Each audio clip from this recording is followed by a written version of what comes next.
Panibagong araw, panibagong pag-asa. Tara, samahan niyo ako kung ano nga ba ang buhay ng isang TPC member.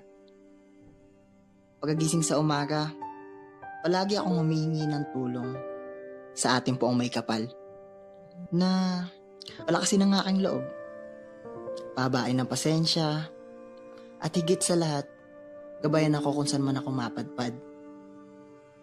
Madalas natatanggihan ng mga tao, palaging nakakatanggap ng mga negatibo. Minsan nga, naiisip ko, bumalik na lang kaya ako sa comfort zone ko.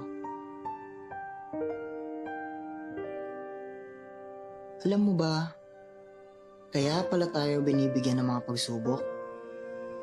Para maging malakas tayo.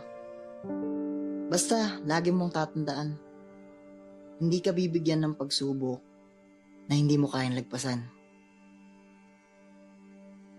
Kung nahihirapan ka, huwag kang magrereklamo. Dahil lahat ng yan, kasama sa proseso.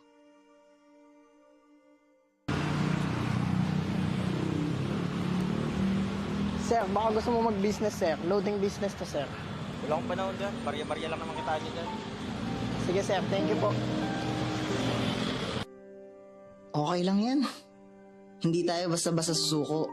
Sabi nga sa kanta, mga pagsubok lamang yan, huwag mong itigil ang laban. O siya, may bukas pa naman eh.